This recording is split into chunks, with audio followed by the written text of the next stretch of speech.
So welcome back. The next conference will be held in English. It's Leah Dovev from Bar Ilan University in Ramat Gan in Israel. She is now in this period on leave, on sabbatical at the Kunsthistorisches Institut in Florence, where she's working on her next project on angelic soundscapes in Italian Renaissance painting from 1400 to 1500. And this tells you that she is an art historian and a musicologist at the same time. She had studied philosophy at Paris 1 here in Paris, and she's working together with Hubert Damisch on the preparation for press for the second part of the Origine de la Perspective. And her annotated translation into Hebrew of Damisch's Souvenirs d'enfance par Piero della Francesca was published in 2008. And I might just mention her last book on subjecthood in the flesh, a hermeneutical approach to Leonardo's anatomical project, which is in press with the Hebrew University of Jerusalem. And with Leonardo, she's working on Leonardo. She's a specialist in Leonardo, and she will talk, in fact, about Leonardo's Dimostrazione si terribile, limits, liminality, and the being of nothingness in an unpublished chapter by Hubert Damisch. Welcome, and thank you very much. Thank you. Thank you for this very honorable invitation. I'll speak in English. I will reply eventually to questions in French, if need be.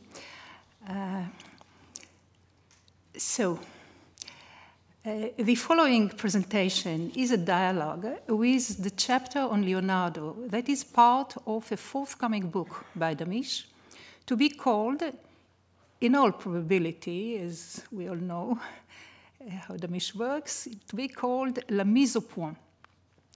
In intention and in fact, this book constitutes the second volume of L'Origine de la Perspective, now focusing on the theoretical writings of Alberti, Piero, Leonardo, Desargues, and Lacan.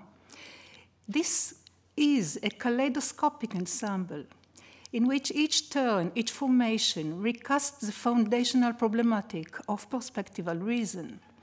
It asks, what did it mean for early modernity to consider geometry as the condition and regulative idea of both figurability and that which might be termed succinctly as the sublation or Aufhebung of figuration in the tableau, in that self-aware window, the instituted self-limited dispositif d'énonciation, this ironic objet théorique. And therefore, it ponders with these thinkers what was the role of the geometrical utopia taken à la lettre, geometrical no place, in turning painting into a place, a philosophical project and a scientific assertion sui generis.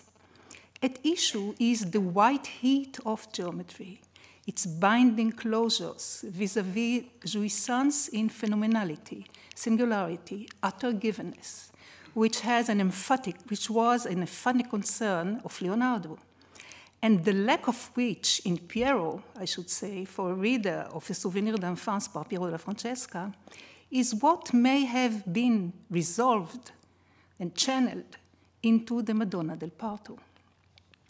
At issue is geometry's blindness, without which, however, no material reality and no visibility can be validated and conceptualized for Renaissance thinkers. At issue is the impossible origin of painting in the geometrical point, this liminal entity that hovers between being and nothingness.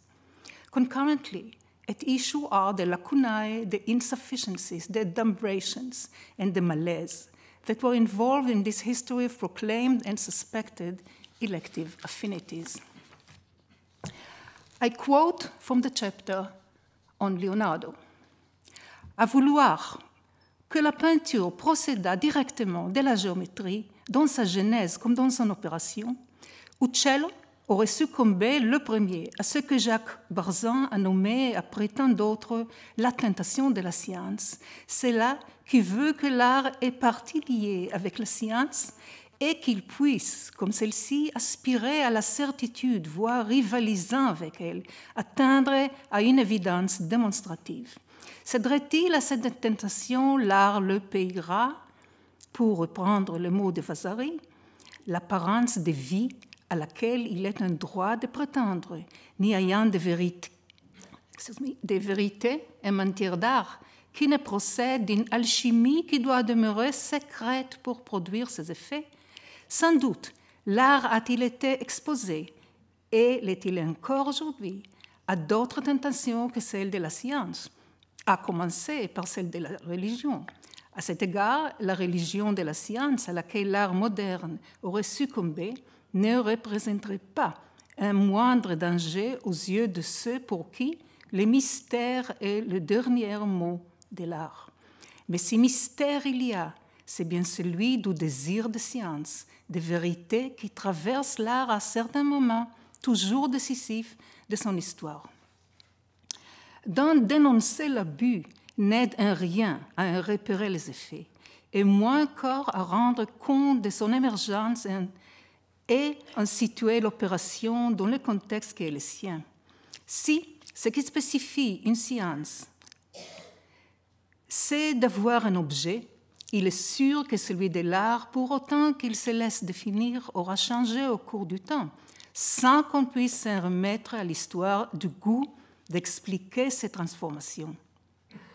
En chacune des occasions où l'art, à commencer par la peinture, a pu prétendre à des effets de vérité, sinon au statut de science, la question se pose de savoir quel sens il convient d'assigner dans le champ qui est le sien à la notion d'expérience entendue comme un certain type d'opération réglée et qui se laisse répéter, à travers lesquelles se considérait ce qu'on devrait nommer l'objet de cette praxis. Fin citation. The modern reception history of Leonardo is, of course, paradigmatic in this regard. It is true not only in view of Freud, who was, after all, no Leonardo scholar and no historian of ideas, but also for the professional mainstream of Leonardo scholarship throughout much of the 20th century. Generally speaking, only the past decades, which have witnessed a momentous swerve in the objectives, heuristics, and language of both the history of science and the art history, have given rise to an eminent revision of standby approaches to Leonardo's famous battlefield of science versus art. The life work of Damisch has weightily contributed to this turn. I quote, La confusion n'ayant d'égal, again from this unpublished text, la confusion n'ayant d'égal que celle à laquelle cèdent les historiens des sciences quand ils s'assaient à faire le tri dans les écrits de Léonard, comme dans ceux encore de fondateurs des sciences modernes, entre ce qui serait des domaines de la science, au sens qui leur paraît strict du terme, et ce qui relèverait de l'imaginaire, sinon du fantasme ou de la magie, et qui trouverait son expression dans ces fausses sciences qui sont l'alchimie ou l'astrologie. D'aucuns aujourd'hui diront volontiers ici la perspective. Entre les fausses pièces qu'on y trouve, mêlées à des monnaies qui ont cours encore aujourd'hui, et des créances illusoires tirées sur un avenir qui s'est dérobé, ainsi que Lucien Fabre lui-même, si prompt qu'il fut à pourchasser l'anachronisme chez les autres, ce sera malencontreusement laissé aller à les dire à propos des matériels sur lesquels a travaillé Léonard. Malheureusement, je suis tout à fait d'accord à ce point. Je me demande si il faut l'avouer, French Leonardo Scholarship est vraiment le pire dans cet aspect. L'anachronisme, ou pour mieux dire l'aveuglement, l'incapacité à entendre la leçon strictement datée qui se dégage du texte de Léonard, l'impuissance à reconnaître ce qui en faisait l'originalité dans le contexte où il a vu le jour, et cela jusque dans ces contradictions éventuelles, jusque dans l'outrance, au moins sommes-nous portés à en juger ainsi aujourd'hui, qui voudrait que si la peinture mérite le nom de science, c'est aux empreintes qu'elle fait aux mathématiques, qu'elle en est redevable, n'y ayant pas de recherche, d'investigation humaine qui puisse être qualifiée de science véritable, qui ne dû en passer par la démonstration mathématique. I'll take the liberty to propose yet another dimension to the observation of Damisch. For when it came to Leonardo, the modernist commitment to the separation of cultural spheres of operation, or if you will, to differentiated language games, has found a blatant counterpart in the proclivities of Leonardo scholars since the 19th century to regard the fuzzy concatenations of his folios as an idiosyncratic drawback, and to reorganize them in the form of topical cut-and-paste compilations.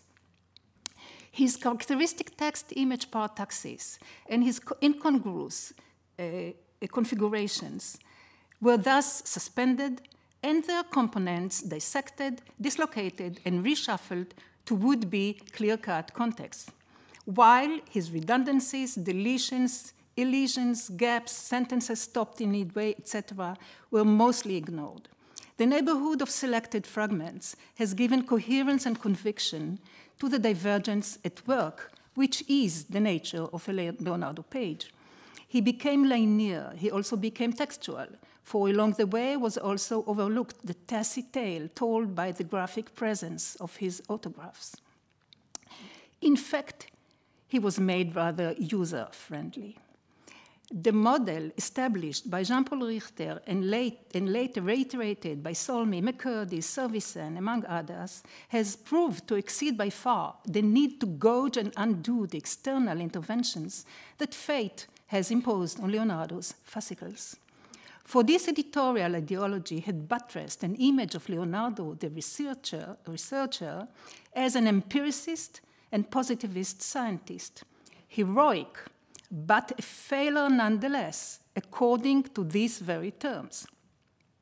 As tools go, the modern compilations have dovetailed with the object for which they were fashioned to such a degree that they have overpowered, even petrified, interpretations of Leonardo's theoretical work. It was already so current when Freud wrote his essay on Leonardo in 1910 that the psychoanalyst saw no need to consult available editions of facsimile and relied entirely upon textual citations that he found in the fictive taxonomic reconstructions of Leonardo's folios. The linkage of painting and mathematics was mandatory for Leonardo, yet it was crucially impossible and ultimately imponderable. That this turbulent convergence constantly emerges in his writings and drawings, for it has impelled his entire scientific work, most intriguingly so his anatomical investigations, as well as his art theory, and never came to rest.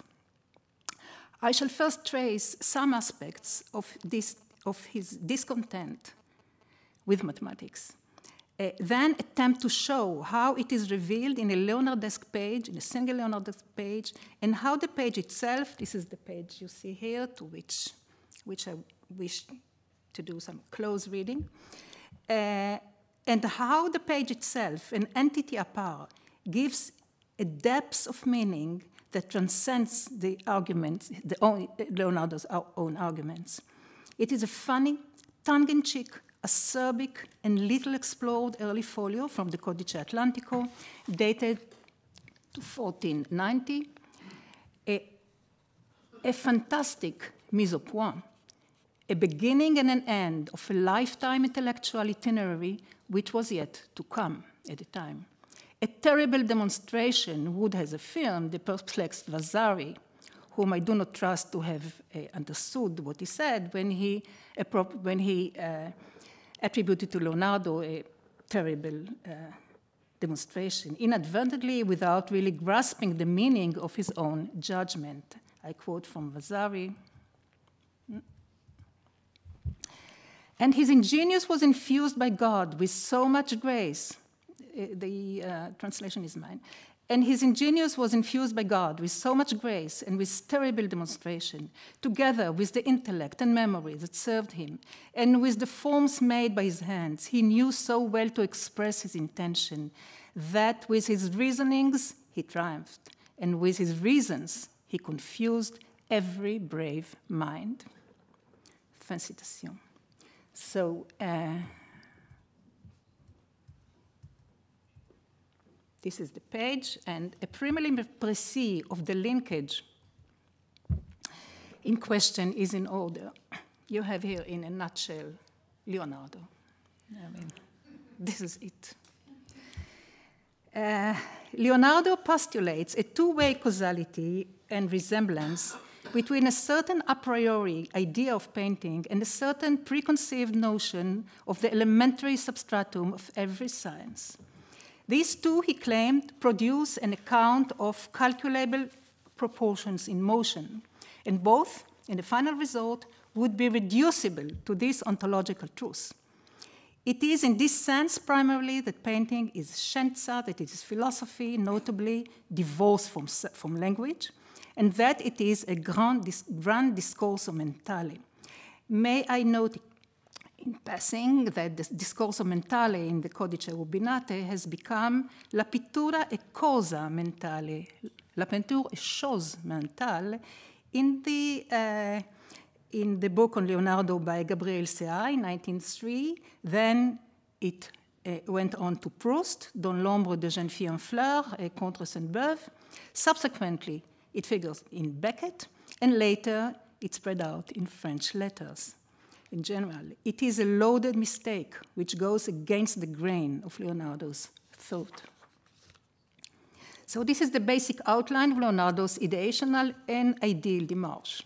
In painting, proportion in motion mean the augmentation and diminution of magnitudes, of the stability of contour, and of the intensity of color according to distance.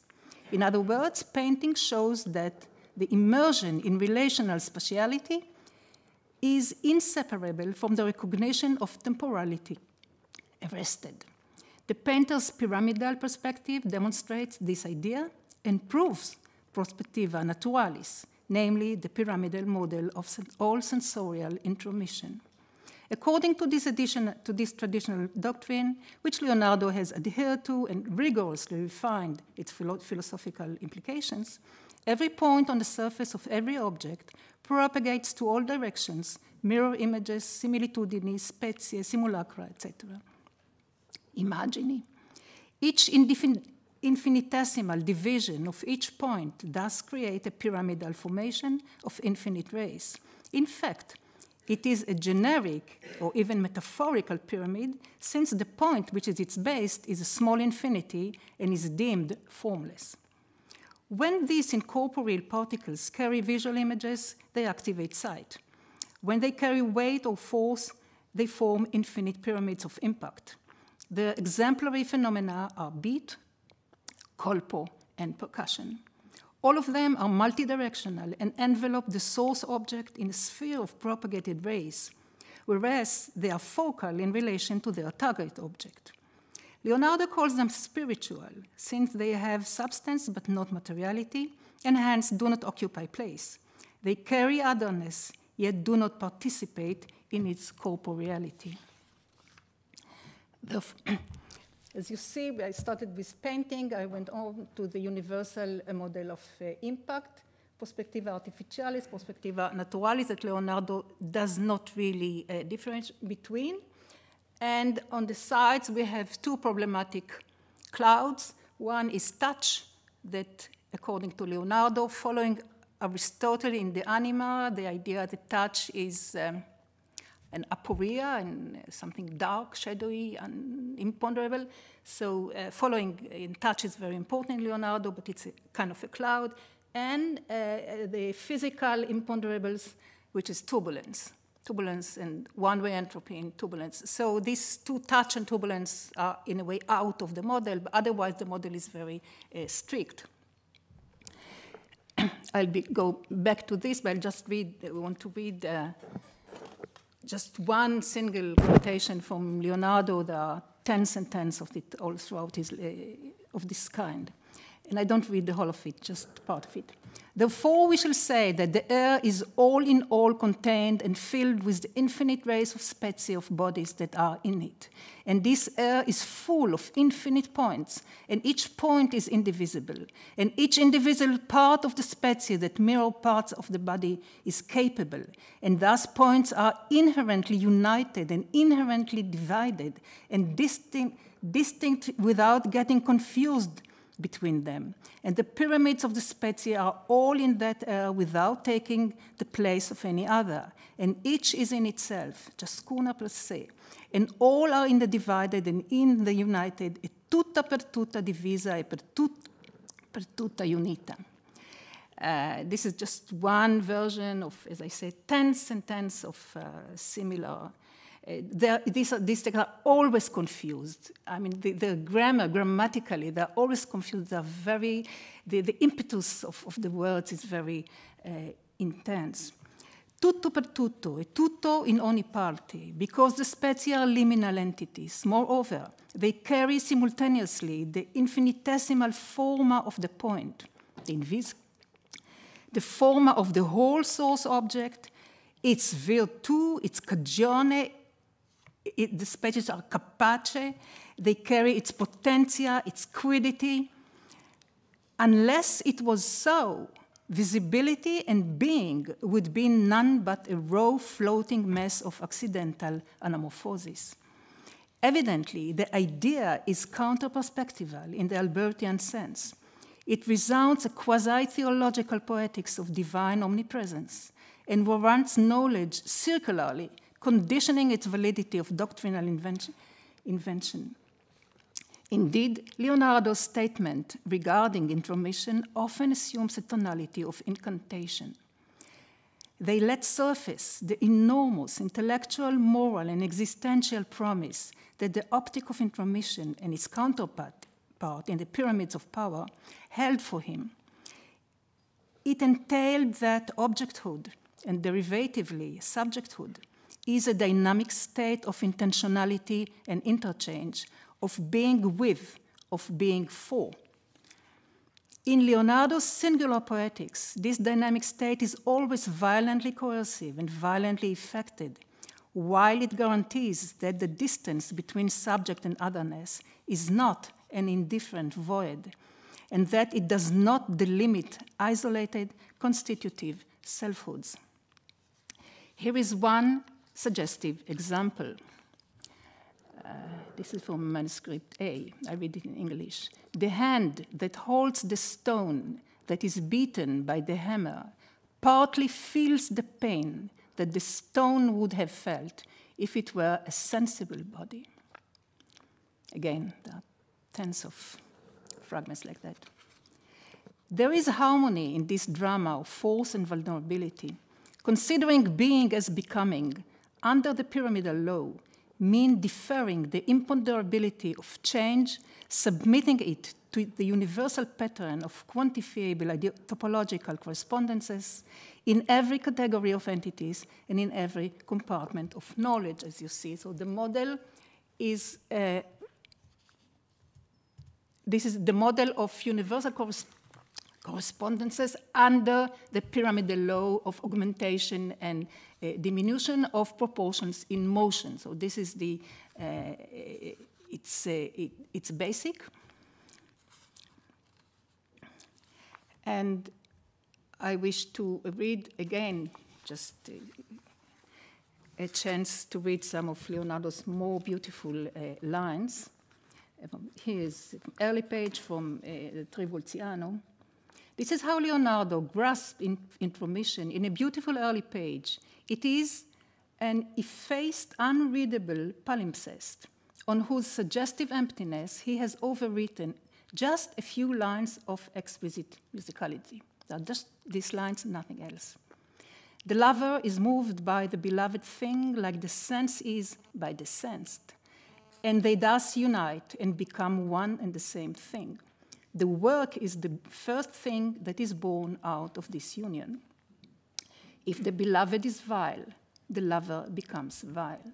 When the united thing is in accord with that which it is united, there shall issue delight and pleasure and satisfaction. Where the lover is united with the beloved, there he comes to rest. Where weight is posed, there it rests, the thing joined with our mind. Two momentous emphases are inherent in Leonardo's cosmology of perspectival law. First, and in this I beg to differ considerably from Damisch, I think that Leonardo has never really reconciled himself to the theoretical eye, the eye that reworks its products of knowledge in accordance with the pyramidal law. Numerous passages and visual textual concatenations in his pages evoke perplexed stance vis-à-vis his own claims regarding painting as a philosophy. I'll have to make do with one flagrant, taxing example from the Libro di Pittura. The date is about 1500, 1505, relatively late for these fragments. Painting extends to surfaces, colors, and figures of all things created by nature, and philosophy penetrates into these very things and considers their proper virtue. But it, namely philosophy, is not satisfied with this truth that the painter makes, who embraces intimately in se the first truth of these bodies, because the eye errs less. Surfaces and not virtues or cagiones are the first and last truths of being and of knowing, of knowing subjecthood. Knowing is either embracing or penetrating, and the two are mutually exclusive. Comparable claims figure in Leonardo's Critique of Language, and most intensely so in his late anatomical studies, especially the cardiology pages of the difficult year 1513. There, the horror of seeing that which the anatomist's eye actually witnesses clashes with the hubris of generalizing theory, of virtu. Seeing knows ephemerality intimately, and hence painting is always about the erotics of love and loss. Philosophy knows nothing of it, for it is always about forgetting. Relatedly, although in another tonality of discourse altogether, Leonardo acknowledges that his metaphysic is built on the calculability of discrete magnitudes which are imposed on infinitesimal continuity in motion. Therefore, the universal model of topological correspondences threatens to be exposed as a pragmatic operation, a semiotic cultural procedure, a philosophy, if not a psychological escape. He arrives even there. The building blocks of the seen and the seeable, together with their visual renditions, are theory-dependent elements that have no material dimension and hence no visibility. Their conceptual origin is the point that is an or-nothingness. The point is like the mathematical zero, says Leonardo. It is operative, generative, but it coalesces with the essere del nulla. Therefore, theoretically, no accumulation of points would ever constitute a line, nor any accumulation of lines would ever constitute a surface, namely a boundary, namely the condition of material individuation and identity. Concurrently, the spezie, those messengers of being as becoming, are themselves liminal entities, as we've seen. They carry force, virtue, forma, but their substance takes no place. Quintessentially, they are of the nature of the geometrical point. Could Leonardo save his idea of painting as mathematical science? Sometimes he thought that he could. I quote, "Although the things that are next to one another touch each other in continuity, etc., nevertheless I shall make my regola 20 by 20 braccia just the way the musician does when he differentiates grades out of continuous sound." For Leonardo and the scientist and the philosopher, this procedure meant a proto-Kantian commitment to deferral, to a Copernican revolution avant la lettre. This was his way, I think, to submit to the tolerant Grassa Minerva, this Weberian goddess of the separation of spheres in modernity. I think that his self-irony and his tremendous sense of humor helped a lot in this enterprise. and you never know when Leonardo is serious. He is always, almost laughing. You never can tell when he is serious. But being Leonardo, he knew the intellectual fragility and the egotistical vanity of constitutive reason. He even verges on what has become, in the first half of the 20th century, the critique of enlightenment. And in Foucauldian philosophy, the critic of discourse. I'm sorry to have to leave it at that. I have dealt with the impasse of Leonardo's philosophy of science and language elsewhere. I turn now to the folio.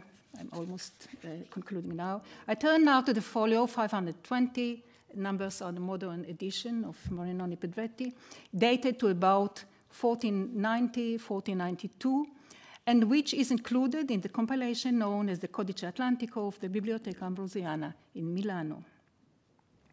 This is a characteristic parataxis of various topics, but not very disparate.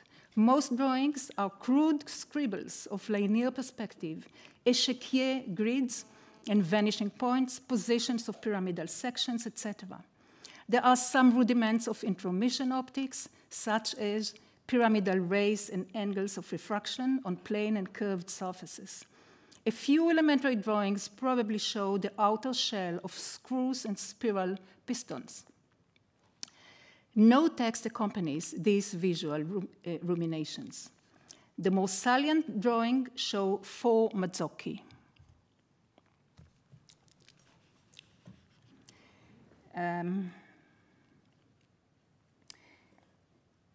The most salient drawings show 4 Mazzocchi from left to right, a top flat view of the basic form of the closed ring. You see it's cut over here, but it's there. Here it is. You can see it. Do you see it? Here. The ring. The bagel.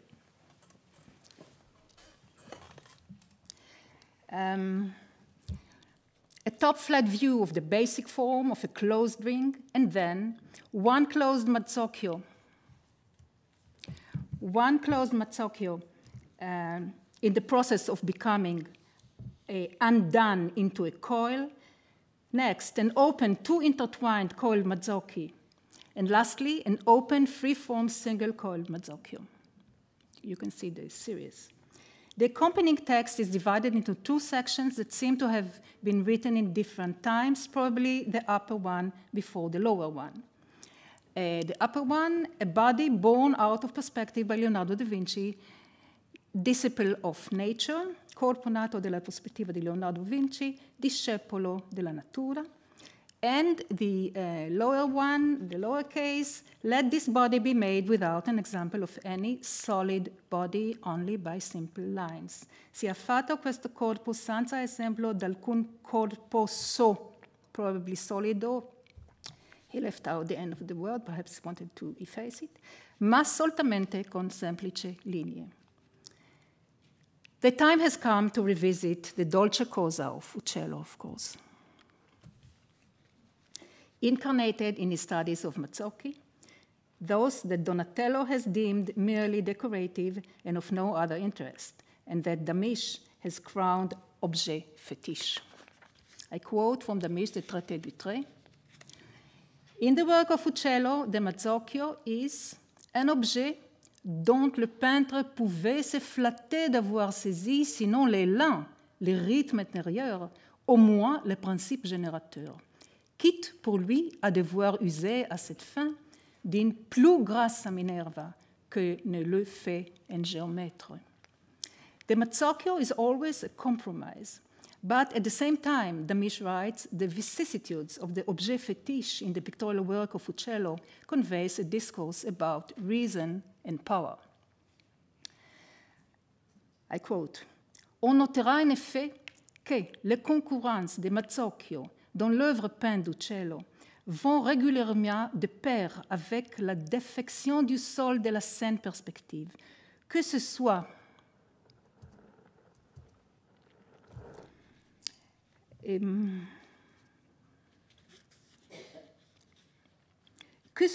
dans le déluge de Santa Maria Novella, que ce soit dans le déluge ou dans le cycle de bataille de San Romano, le Mazzocchio, que tel personnage arbore en guise de couvre-chef ou qu'il porte autour du cou comme une bouée de sauvetage, semble assumer par une manière de torsion, sinon d'involution commutative, les fonctions dévolues dans le système d'échiquier de base, dans le cas duquel l'histoire est normalement appelée à s'inscrire ses figures. Il n'est pas jusqu'à l'alternance bicolore de ces facettes qui ne fassent écho à celle des cases de l'échiquier, partie du prestige, du fétiche venant dès lors de ce que l'objet se présente, dont la catastrophe universelle du déluge ou le désordre meurtrier de la bataille, comme le condensé, ou faut-il dire le réceptacle, sinon la matrice, de pouvoir tout ensemble géométrique et constructif qui font d'ordinaire l'assise de la représentation. Leonardo has done some Mazzocchi studies in the spirit of Uccello or his studio. They are careful and elaborate and also lack the geometrical elan and the religious mise en abîme of Uccello's chalice, for example. But in the page in question, he transcends the persuasiveness and sovereignty of geometrical analysis and deconstructs the Mazzocchio, undoing that for which it stood in the Florentine culture.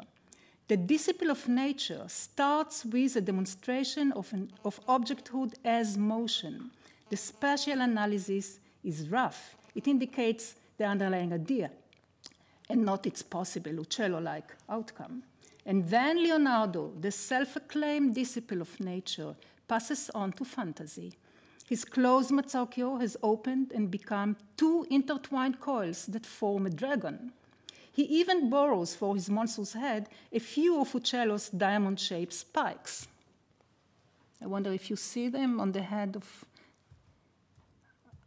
I mean, these spikes, yeah? The diamond spikes. There are 4. You can show this. You can take this one. You have to push here. Well, In front. what? It should work. It works? Yeah. Good, here. 1, 2, 3, 4. There they are. Yeah.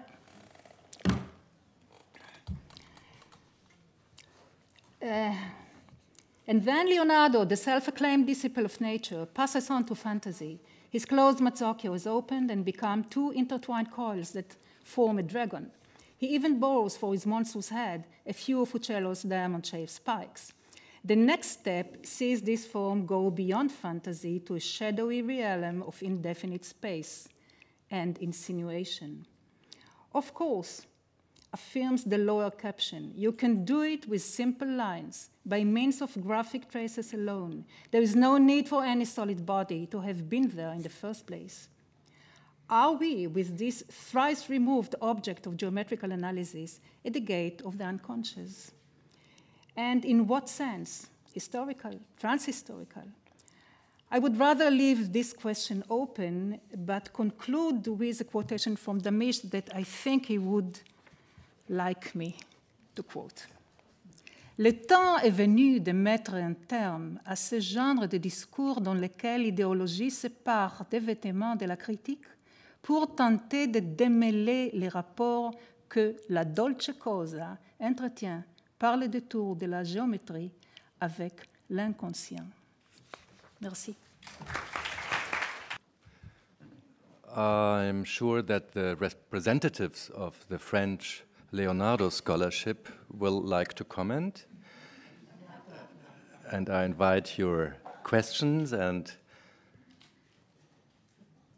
propositions. May I just, a very rich talk, very intriguing and interesting. I have one thing that I might ask. You were criticizing Vasari when he is using the term terribile. Terribile dimostrazione. Terribile dimostrazione. Are you sure that it is so terrible? I mean, Is this not terrible. Close? Is this not? Yeah, but this isn't that close to La Terribilità? So Michelangelesca. Words are always, I mean, the same word always carries resonances of other usages, of course. So I cannot say. But it's a Vasarian use of Terribilità. And the text of Vasari about Leonardo is, I think, should not be read à la lettre. Vasari didn't understand Leonardo. He didn't like Leonardo. He was very critical about Leonardo. In the first edition, he blamed him for hybris, for heresy, he hated his science. Although, on the other hand, he says that he saw some pages of his anatomy and he admires them. So he really doesn't know what to do with Leonardo. He's perplexed, he's confused. And then he writes in Medicean court, in Counter-Reformation Medicean court, and he has his own duties towards this political climate. So it's not, but I think that when Vasari says that Leonardo had grace and terrible demonstration, he picked something there. But then he said, and his reasonings were almost kind of a game. He wanted to confuse, he wanted to kind of a show-off game, severality, over-severality, and things like that. And I do not think he was, of course, I don't think. We have Castiglione, on the other hand, who said similar things about Leonardo. He had capricci, he had... So this kind of early reception of Leonardo's severality or dwelling in imponderable or out-of-the-way topics was not understood. I mean, it was admired, but not understood. And I think what Vasari meant when he spoke about the terribilità of Michelangelo, I think was something else altogether. Yeah, okay. Any questions? Up. Catherine Suslov.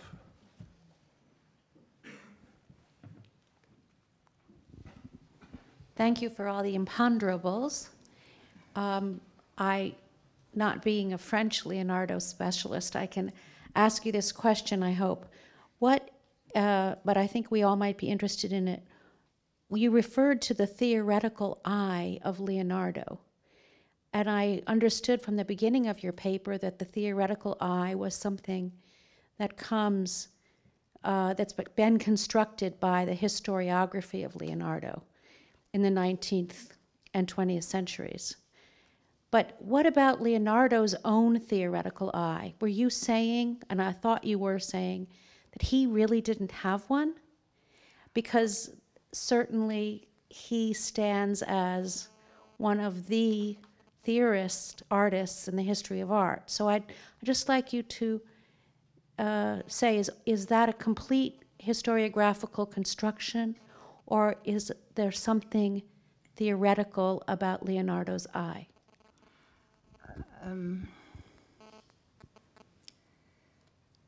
Leonardo, when I said that you never know when Leonardo is serious, I should have said, and you never know when Leonardo is conclusive. You never know it also because his pages are parataxis, are open textured. And when you read his pages, you get a rather different image of his thought than what you get when you read compiled editions.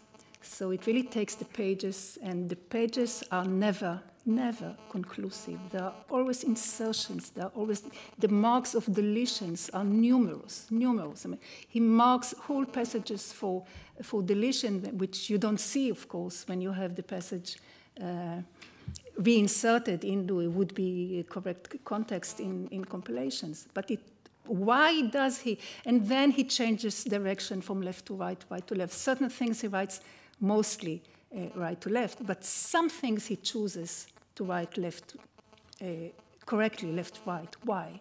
I mean, there are all those things that make a page of Leonardo something all alive and very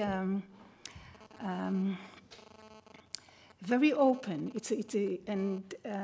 So I just say it as kind of a general qualification to my saying that he's never conclusive. His pages are not conclusive, but his thought is not conclusive. Now, the theoretical eye is what you see here, the model. And he held to this model at least until 1508. That is Codice D, the optics codice of 1508, the latest, still has this plan of universal topological correspondences according to one pyramidal law, of course, which is not pyramidal. Pyramidal here is metaphoric because it's conic. But outside of this plan, which is a distillation of hundreds of pages, you can find the doubts, the deletions, the doubts, the insertions, the counterpoints. I mean, it is never as clear-cut as that.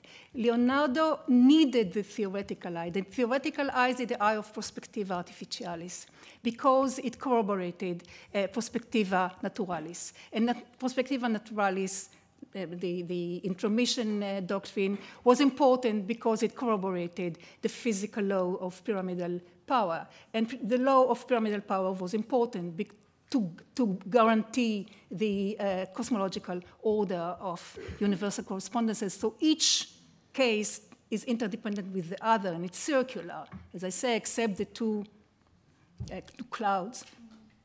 It's circular. So he needed the theoretical eye, and he kept to the theoretical eye. And he was very happy about the theoretical eye, because the theoretical eye is not erotic. And the erotics in Leonardo is something very, very important. The theoretical eye is not important. It is philosophical. It doesn't come to intimate touch with surfaces. It doesn't embrace. It penetrates. That's the whole story. I don't know if it's an answer, but... Yes. It's an answer. It's an answer, but yeah, I'll ask you later. Okay. Are there any... I don't want to take up all the time. Yeah, we have... Is there any other question in the room? Just one comment on the Mazzocchi, which did this wonderful deconstruction of the Mazzocchi. This would be a wonderful comment on the Michael Baxendale reading of the Mazzocchi. Yes. It's the contrary. I mean, it's really... Yes, yes. Thank you, of course, the primer in sociology of painting, as you call it, of the painting in 15th century Florence, and the Mazzocchi, of course, it is. But then I don't know. I just want to mention that Damisch, in his chapter on Alberti, conducts a critical dialogue with Baxendale in this unpublished book. And again, he criticizes his whole approach, of course. But more locally, Leonardo does not disprove anything about Italy Renaissance. He's so extraordinary. And that, of course, this refutes the reading of Baxendale of Mazzocchi. This page, but not Leonardo.